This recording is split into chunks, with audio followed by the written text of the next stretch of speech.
All right. Well, welcome back, everybody. Barry Counts here with Best and Associates Architects, also a broker with Keller Williams Realty.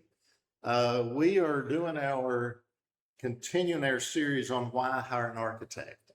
And you all have come to know the main person of the whole show is You missed from the last is Gary illustrious. Illustrious, the one and only Gary Best, principal architect here at Best and Associates. And today we have a special guest sitting right over here is Avery Morgan. Not illustrious. Oh, come on now. And he's with Realty Mortgage Services. Yes, Did I get that right? you did it right. I've known Avery for a long time, but I never could remember the name of his company. And so, because I never called, I just called him Avery. That's just me. Anyway, we have talked about why hire an architect. We talked about site selection. We talked about architect selection. Last week, we talked about builder selection in the middle of a Electrical storm. thunderstorm. And today, we thought it would be appropriate to talk about lender selection. And so it brings us to this particular podcast is selecting the right lender. Now, obviously, since we're on the architectural side, we're typically dealing with new home construction. Right. In real estate, I'm dealing with sometimes new home construction, sometimes already existing built property. So there's loans that are for each. But today we're more specifically, you can tell the difference, but talking about a construction type loan lender, right? So everything starts with finance. I mean, one of the very first questions that I ask as a real estate agent is, what is your budget? Because if I'm looking, at homes that are $800,000 and their budget's 300, well, I'm wasting my time and their time. So obviously the first thing we ask is kind of what their budget. Gary, we've sat here at this table. That's one of the first, Time or two. right? First question that we ask is, what kind of budget are they talking about? So they need to know, can they afford the land to start with? Can they afford the architectural plans? Because that's not it. That's real expensive. Exactly. Can they afford the builder? Can they afford their dream home? The whole thing, really boils down to, can they get financing? If they don't have the cash in their pocket, like some of us do, Avery, not all of us have the cash, in their pocket. So it brings us to this. When do they start need to bring a lender into the picture? So I'll tell a little story. Long time ago, there was a gentleman named Noah. Oh wow. And Way God, back. long time ago, and Long God told him to build a boat. Yes. And he went to his banker, and his banker said he didn't have enough equity. So Noah built it out of gopher wood because he had to go for here and there to get it. And it took him 75 years to build the ark. That's a And long at the end of that story is the banker didn't make it. Wow. Didn't make it on the boat. Didn't make it on the boat. Didn't make the trip. We're so sorry. But some boys in Kentucky built it, and they went to the bank and they got the money and they built it. And the banker, I think, is still around. Yeah. So there's a moral to that The story. moral of that story. And while you're on that, I'll say this and then leave it alone. But do y'all know why the animals could not play cards on the ark? Something like that. Noah was sitting on the deck. I knew it. Anyway, go ahead there, Gary. You were saying. No, That no. wasn't even, He didn't know I was even going to tell yeah, that no, I story. didn't even know that. So kind of jumping into that, we do additions too, for example, and it's like, you don't want to overbuild the neighborhood. So the money part up front, I will jump into that a little bit, is it's simple. And Avery will attest to this. I fuss at everybody because I said the first thing they do is go to the banker. And the first thing the banker says, you need plans and a contractor. Not untrue. But what you got to know is what you can afford. And that's the big first hurdle, is understanding that. And it's not complicated. I mean, it's not the banker goes back in a back room and gets his crystal ball out and rubs it and sees what he can find in there. Does Avery do that? You got a good crystal ball? Yeah, it's pretty good. I need to talk to you. I'm going to Vegas next week. But you got to get your head wrapped around that budget. We all got champagne taste on a beer budget, and and it's tough. Construction's tough because you don't really know what things cost until it gets done. And so how do you grab that number right here early on, to do that? But anyway, yeah, gotta look at those kind of financial things. So your thoughts on that? I When agree. we need to get the lender involved. I agree right in the beginning, because you need to know what you qualify for, and like Gary said, it's not rocket science. I mean, numbers don't lie. So you just look at the numbers, and it tells you what you can afford and fit it in the guidelines, and only those guidelines, and go for it. So if you're trying to buy a house that's not your guideline, within the guidelines, and you're just wasting everybody's time. So I ask you a question. Typically, this is something that I don't want to say I've known for a long time, since Noah. But anyway,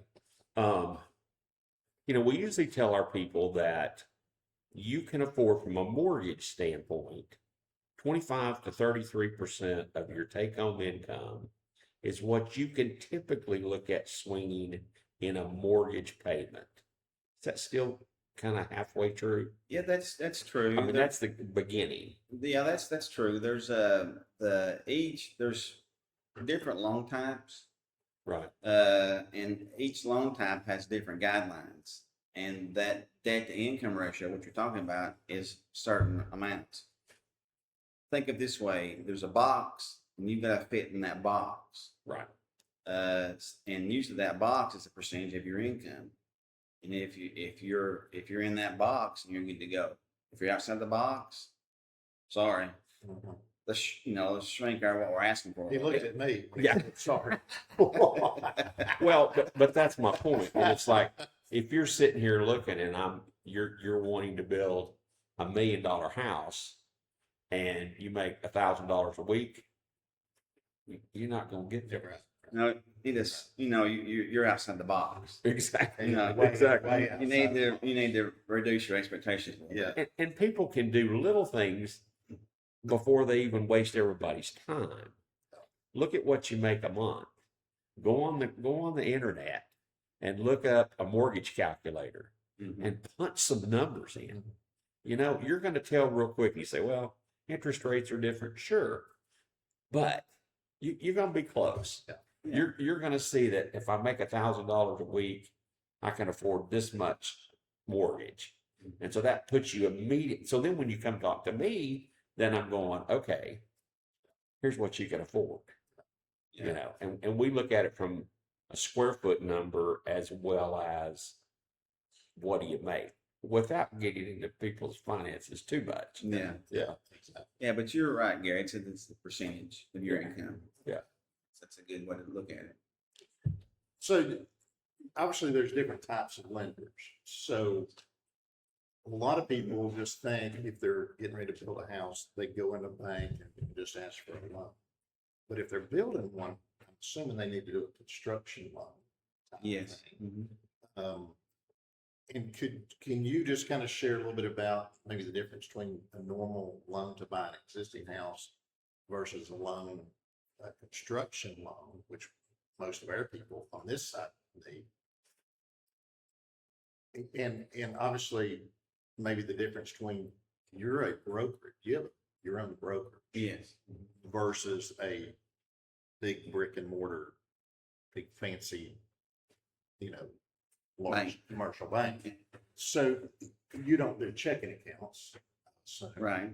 so just kind of sum all that up, or explain all that. Okay. What was the first question again? I- I Construction. don't- Okay. I don't remember. The difference between a loan and construction loan. Construction. Well, whenever you're buying an existing structure and you're going to get a loan for it, basically all the bank is worried about is can you afford it? Okay, and then obviously they'll look at the home because they want to make sure their collateral supports what they're going to loan you. So there's an appraisal. So in that regard, you qualify, Okay, then does the house meet their expectations? Does the house follow guidelines? For example, sometimes you buy an existing home, you just want to make sure that the house is safe. Okay, now new home, new construction, different story. Obviously, you want to get yourself approved, but also the project has to be approved. So in construction, the lender's interested in who's the builder, reputation of the builder. Does he have assets to support, this endeavor? Plans and specs. I want the plans and specs. So not only are you approved, the project is approved. Along the project includes the builder, and then in Gary's case, the plans. Yeah. So that's the two difference between buying an existing home as buying a new construction. Okay. Oh, and your other question about me. Okay, lenders. There's basically two types of lenders, and you think of it this way: if you were going to go buy tires, okay, you're going to walk into a retail establishment and buy tires. There's going to be a salesman there, and he's going to sell you tires. Okay, same way in the bank. You're buying a loan. Okay, you walk in the bank, you talk to a salesperson. That's a retail establishment. Okay. Now, there are also wholesale establishments that sell tires. Okay. Now you can't walk into that wholesale establishment and buy tires as a consumer. Okay. You need a broker. A wholesale lender does not have a brick and mortar that consumers can walk into and get a loan. They need someone to represent them. That's me. There are many wholesale lenders, and a lot of them that people don't even know about. Everybody thinks about going to your bank, credit union, whoever. There are thousands of wholesale lenders, and that's where I can play. I bring you, the consumer, customer, in connection with those other lenders. Okay. They don't have bank. I mean, Gary hasn't designed them a building. They don't have a retail facility. They rely on me to bring customers to them. That's where I can play. I think a lot of times people don't realize that a bank is there for business too, and so they're like, oh my gosh, I have to go to XYZ Bank because that's who I do business with. And so they don't realize that they're selling their services just like anybody else. Right. And so in your particular case, you're not sitting here looking to buy from one person. You're looking at multiple people to put the loan with them. So that gives them advantage because you're looking at percentages that these different people are charging, what's their service, how's their long-term plan, for that person, that client, versus you walk into the bank and you got them. Yeah, let me say one thing real quick. Let me give you an illustration. Okay, if you're wanting to go into buy tires, okay, and you have a 4-wheel drive vehicle and you need the big tires, you walk in the tire store, sorry, I don't sell those.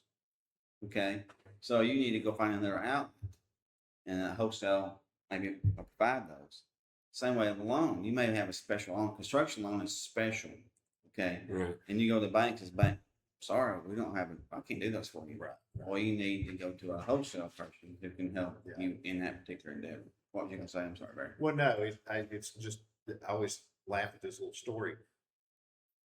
With our clients, the buyers, if they didn't have a bank already, a lender already, we would, always give them, like 3 recommendations, and it would usually be the big, big banks, right?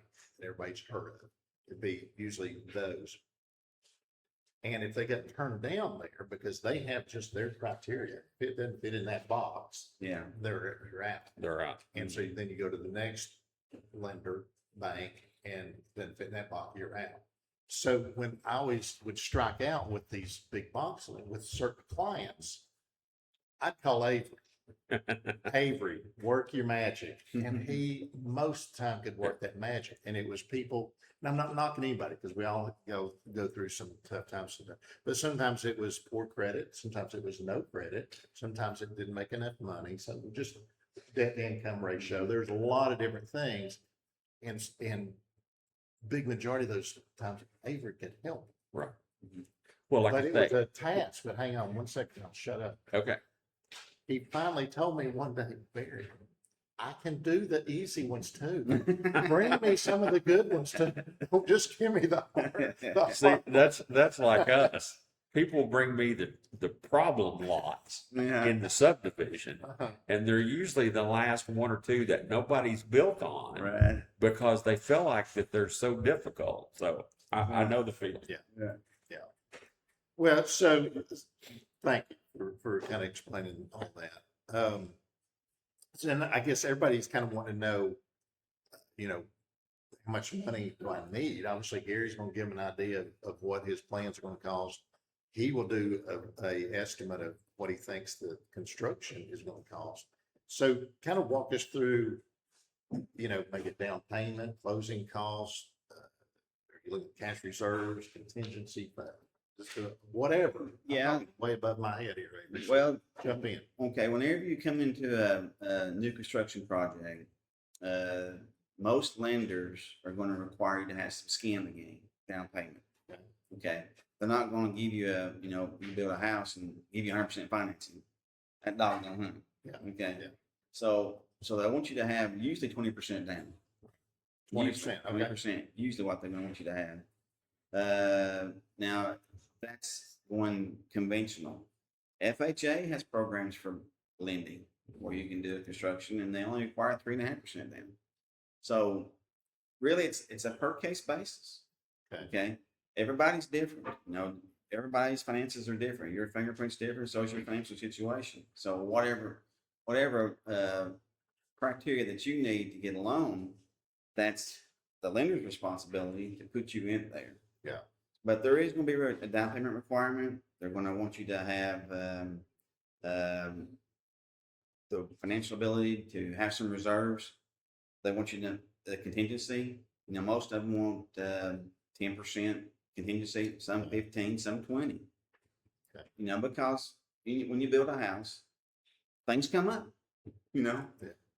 So And we find these things that we really like. Uh-huh. And suddenly that $100 faucet finds a $300 faucet, Exactly. and you go, but I gotta have that. And so, those upgrades, Yeah. Exactly. So you don't go back to the lender and redo it. They've already got this built in up front. Okay. So all those things you mentioned need to be addressed in the lending process. Okay.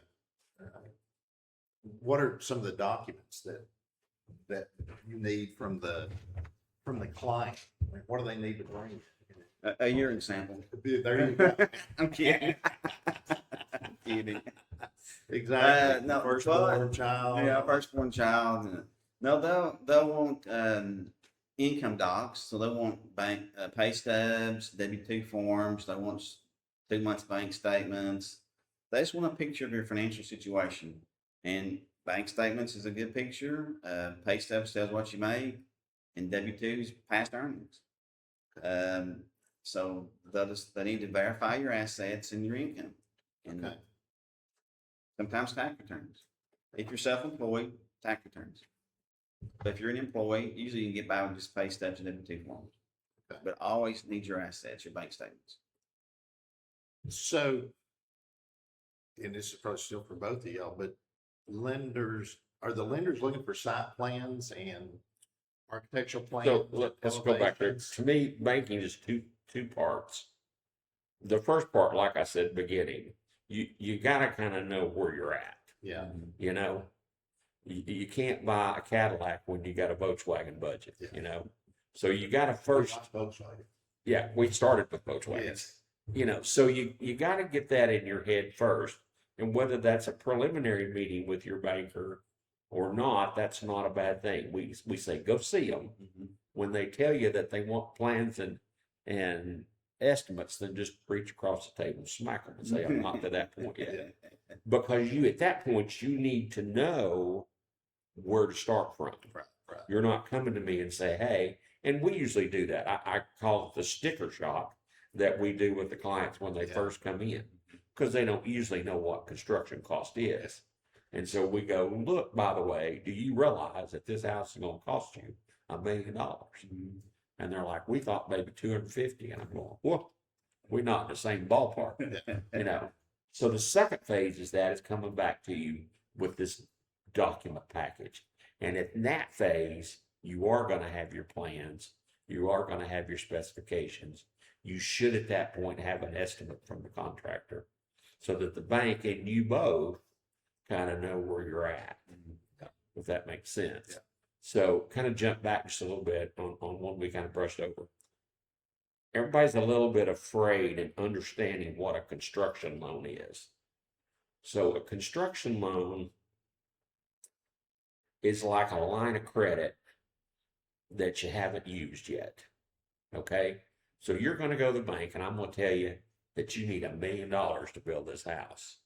Doesn't mean you have to spend $1 million, but the banker has said, look, we're going to set $1 million over here for you. And when you need it, you're going to draw that down. And doesn't mean again that you have to spend it all, but you need to be sure that that bucket's big enough that you get done. Because the one thing the banker hates is you get to the point and you make a phone call and say, look, we're out of money and I don't have a roof on the house yet. Yeah. And that's a banker's nightmare. That's bad news. You know. Yeah, that's a good point. And the lender will only advance money at certain phases of the project. So what you said is true. That's like so whenever you get, they'll usually it's in 5 to 7 draws. Right. Okay, so if you've got foundation in and you've got the framing in, okay, the lender will send an inspector out. They'll verify that's done. Then they'll release the funds. Right. Okay, then say phase 2 is drywall, electric, plumbing, heat and air.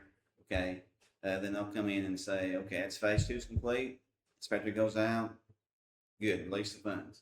So that most lenders won't get you to the point where they've advanced you $1 million up front and you only got framing in. Right.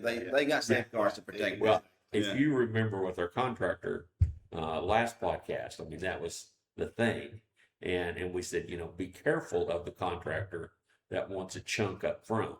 Yeah. Because and as the architect, this is our responsibility, not as much on residential as our commercial stuff.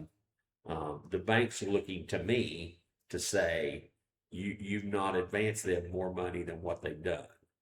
And so if the contractors bill me for concrete block and there's no block on the job, we have a problem, Yeah. And so, that's that back to the picking the contractor is an issue.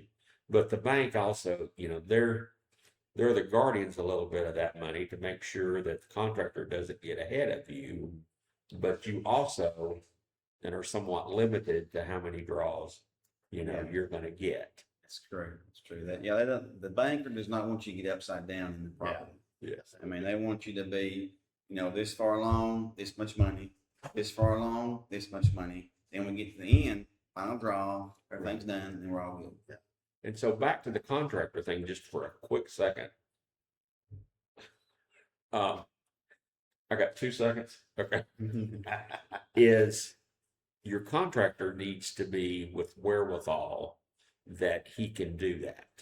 If he's running in there every time he bought a 2 before and asking for money, you're in trouble. Yeah. Because that means, in order to get licensed in the state of Tennessee, your contractor has to show that at least 10% of his construction limit, he has a liquid. Net worth, Yeah. He's got to have that in the bank somewhere that says if he wants a $500,000 limit, he's got to have 50,000 sitting in the bank. Yeah.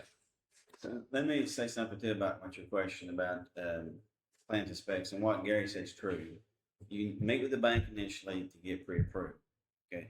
If you're getting pre-approved, the banker asks you for plans and specs, he's ahead of the ball. Okay, so you want to see what you're approved for. Okay, then the banker or the lender approves you. Then you go out there and then you get Gary involved and get the plans and specs drawn up and say, okay, then Gary, I'm gonna build a house for $500,000. So what I need? Yep. Okay, then the banker's gonna say, okay, now I wanna know who the builder is, I wanna see your plans and specs. I got you $500,000 project approved, okay, I'm not sure you ain't building $1 million house. Right. Okay, now I'm not sure the builder can build it. Right. That's kind of what, so what Gary said is true. So, all that's in the budget, and you're all the time talking about designing within the budget, needs versus wants, and when you're looking at all those things, material selection. Sure. So they may have that champagne $1 million. Oh, they do. Taste, And but we tell people as an architect, I said, look, no matter what my fee is, I promise you I will save you that. yeah, In the course of design. Yeah. And everybody goes, oh man, there's no way. So I look over at the husband and I say, you want a fireplace? And he goes, yeah. He goes, I want to be able to burn a fence post in that fireplace. And I said, well, guess what? I'm going to save you $75,000 right now. Don't do a masonry fireplace. And that's what they cost. Just got a price on one that we just designed. A fireplace in a pavilion. And the guys come back and the labor for just laying the block, not skinning it with stone or brick or anything, was $50,000. my goodness. You know, and so Good luck. knowing those kind of things and being able to talk about one item, granite countertops, we got into a few years ago, and it was like everybody had to have granite. Well, the countertops cost as much as your cabinets. So suddenly you went from a laminate top of being $1,000 to a granite top being 6 or 8 or 10. Yeah. Well, that's a little bit of swing in the budget. Yeah, So anyway, absolutely.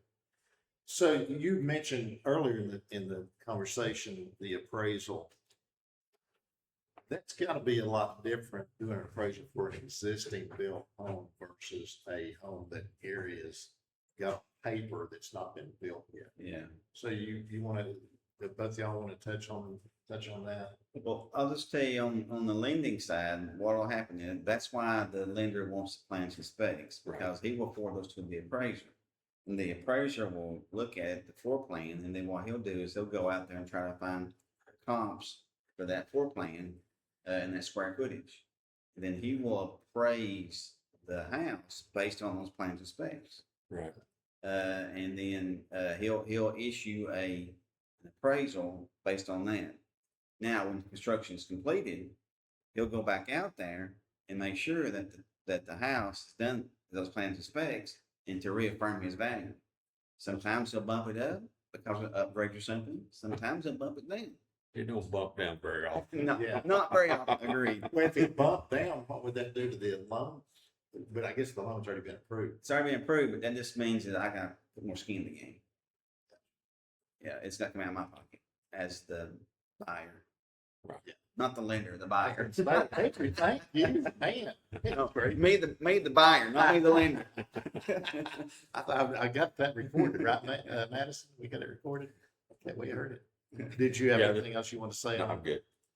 So, what are some questions? So I'm say the buyer. So what are some questions that I need to come in and I finally found a lender? What's the question I need to ask through this process? I mean, we've kind of touched on some of these.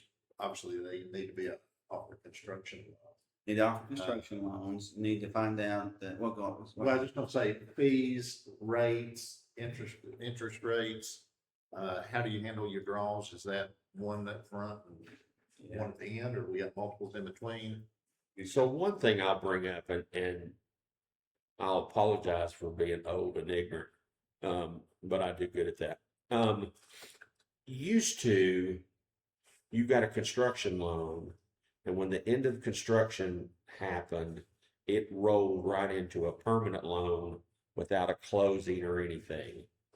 I knew that in time that used to be an issue, and what it did, it was not in favor of the owner and in favor of the contractor. And I'll explain that just a little bit. If that construction loan rolls into a permanent loan without any step, it's a little bit harder for the contractor to put a lien on the house because there's nothing to stop it from going to a permanent loan.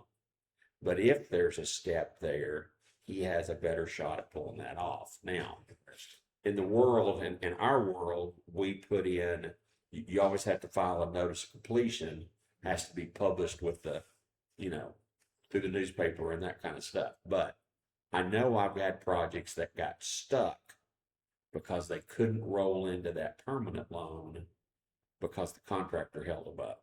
Mm. So, that would be a question that I would have is that set up that we don't have to have a second closing, that construction loan rolls right into that permanent loan. So is there a second closing? Is there Well, it depends on the type of construction and the lender. But what Gary's talking about, they're called permanent. What are they called? That's not lane. Construction to perm, what they're called. Yeah. Yeah. And if you obviously your costs are going to be less if you just got one closing because yeah. bankers make money, lenders make money. So if you have two closings, you're going to have more closing costs. Right. But yeah, that's a question when I ask. Is this construction to perm, or do I have to do another closing once the construction's done? Right. That's a good question to ask. Okay. So what are some red flags? To me, what are some red flags that they should look for when they're shopping for? With the lender? Yeah. Good question. Most lenders today they got federal guidelines. They got to follow certain things. So there's not a lot of risk involved with going with a lender, especially a construction lender. Most lenders who do construction do them because they're well What they do. situated. Yeah. Lenders who don't offer construction do it for a reason. It's complicated. You got to do you got to do the guidelines, you got things you got to follow. So, to be honest with you, I don't think there's a lot of risk in picking a lender for construction because they're pretty well good at what they do. Yeah. Yeah, the only thing I'd have is what I just mentioned. Yeah. How does that roll? Yeah. Because like I said, unfortunately, we've been there with some clients. And so, the destruction perm. Yeah. That's the something I would always ask. But most banks do that nowadays. Yeah. Most of them do. well, like I said, it's been a day or two. Yeah. I think that was Noah's job. So we're about to wrap it up. Madison, I think, has given us a thumbs up to wrap up. But what are some things that could kill a deal? I mean, on the real estate side, if we're getting ready to go to a closing in a few weeks, I mean, we tell them, don't go buy a refrigerator, don't go buy a new car, new truck, Don't buy furniture. don't buy furniture, don't put anything on layaway. I mean, especially if they're tight on their budget. So those are some red flags that we or deal killers that we try to keep our clients from going into. Anything? The same is that you just want to be vanilla during the process. Just don't do anything different. Pay your bills on time. Don't go out and buy anything new. Don't get new credit. Don't max out your credit cards. Just be status quo during the loan period, the construction period, because you don't want to give the lender any reason to be nervous about getting you the loan. Yeah. And maxing out a credit card, buying a new car, getting new debt makes lenders nervous because they looked at you when you were this way. And it takes 4 to 6 months or longer to build a house. Okay. So if you look good here, and all of a sudden 4 months from now, you went and bought a Mercedes and got a $2,000 month payment. Yeah. I'm a little nervous. Yeah. So, just don't do anything to make the lender nervous. Okay. Just status quo. So one quick question. I know we're a little over on time, but is it important that I bought the land and the land is paid off before I get a construction loan to start the build? Is that important? Yes. Not necessarily. Okay. If you say bought the land last year, Right. and you got a land loan, Right. okay, that's okay. But what's going to happen in the construction loan process is the construction lender is going to pay off that land loan, Yeah. and they're going to roll it into the deal. Now, any equity that you've got in that transaction, because when you bought the land, you had to put some money down. Yeah. Okay. And if you've made payments and you've developed some equity, that equity rolls into the deal with you. So in other words, if you had to put down $20,000, 20% in money for the construction loan, and you've got 50% equity over here, you're just out of pocket $5,000 cash wise. Yeah. 5%. 5%. Yeah, yeah. Did I say 5,000? Yeah. 5%. Sorry. That's right. But you get the point there. That equity goes in the deal, and that landlender is out of the equation Yeah. because he wants the lender wants a lien on the whole property. Not just Right. the I was house. going to say, Yeah. the bank wants, if you default, they want the shot at the land, not just the house. Right. They want it all. Yeah. And so that's very important. And so a lot of times the 20% that we talked about, which is what the owner's got to put up, is the land. Mm-hmm. Yeah. But the banker's looking at the total project, land and house, as 100%, not just the house 100%, but the equity that you would have in the land helps that. Yeah. So if you're building a house and so the construction costs are $500,000, you own land for $100,000. In the lender's eyes, the deal is $600,000. Right. Okay. Yeah. And the $100,000 land, so you can have a loan for 50. At closing, the first draw will be pay off the land. Right. So now what you're going to do is you're going to have to pay interest there on that $50,000 because that's the first draw. Yeah. That's the first thing that happens. That's another thing to understand is if I get a construction loan and it's $1 million, let's say, that $1 million is sitting over here available to me, but I've not used it yet. And so, but I am going to pay interest on what I use as I use it. As you go. That makes sense? Yeah. So first draw may be $100,000. Well, the next month I'm going to get an interest payment for $100,000 for a month. Exactly. Yeah. And then the next month I'm going to draw two. So the closer that you get to the end of this construction, your interest payments are going to get a little bit stiff. Yeah. And so in that planning of cost, you need to say, oh, by the way, I'm going to be paying some interest during this construction loan. And so that's why we always look at our contractors and say, you need to get done as quick as possible. Yeah. But the longer I got that money hanging out there, the more interest I'm paying on. Yeah. Yeah. So, And that means that I don't get my sofa for my media room. yeah. And I don't get the swimming pool in the backyard, Yeah. because I've spent that money on interest and stuff while that construction loan's going on. And that's an important question to ask the lender. Okay, what is your rate on the interest, the draws? During construction. If you go to So a that lender, could be different versus when it. every lender's different. Yeah, exactly. So if Gary's the banker and I'm the consumer, and I go say, okay, I'm going to build this house on the draws. What interest are you going to charge me? If he says 10%, different lender.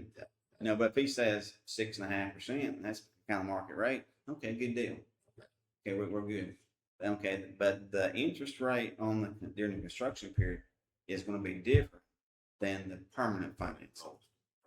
Yeah. Is it usually higher than when it rolls to? Interest is higher during the construction period because the lender is bearing more risk. Gotcha. In the lending world, everything is based off risk. More risk, higher rate. Yeah. Okay.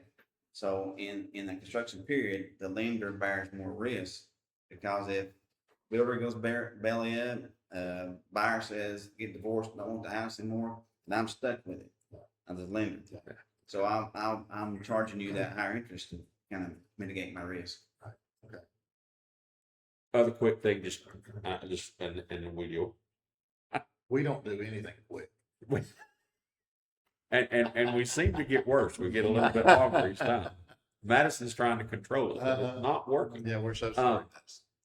Is people also realize in construction loan time, not construction loan, but permanent loan, do I do a 15-year, I do a 30?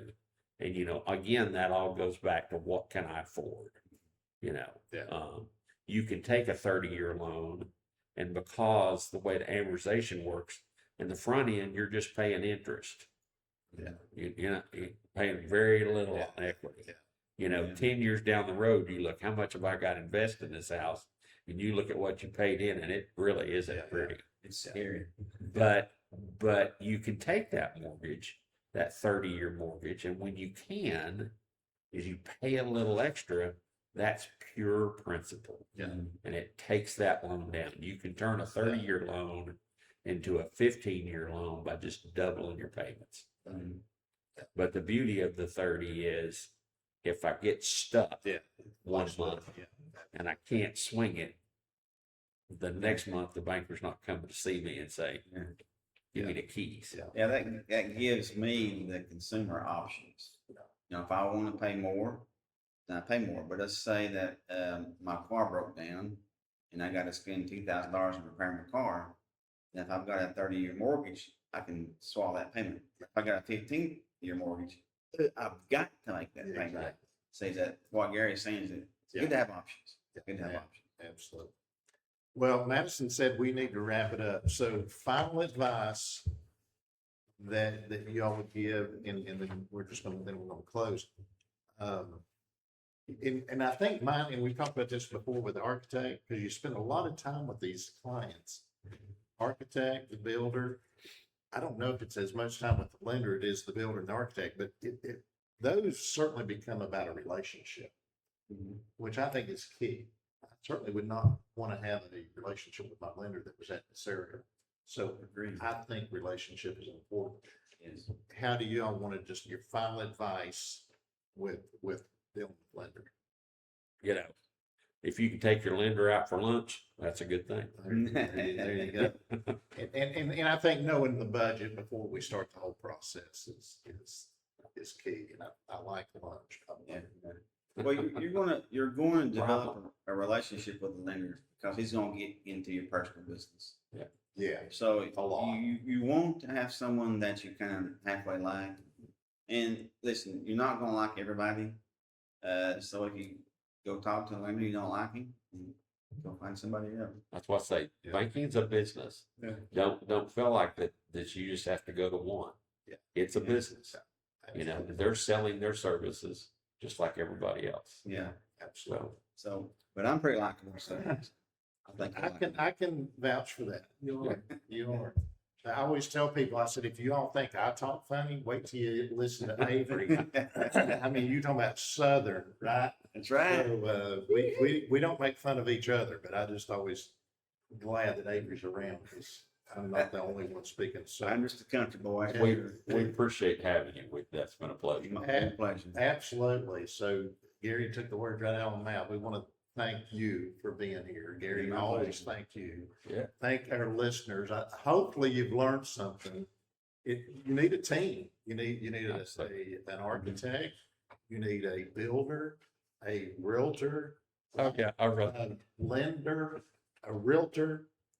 Well, anyway, no, you need to build. You don't need the realtor too much because then that means something went wrong and now you're having to sell it. Oh my You God. need people. Yes. You need people. a good team of people that you can trust. Guys, thank you.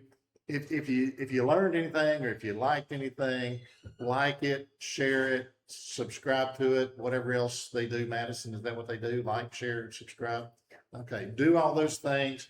We've got more in store. Gary's got something ready for next week. He doesn't know it yet, but he's got it ready. For next week's podcast, we look forward to seeing y'all then. Thank you very much.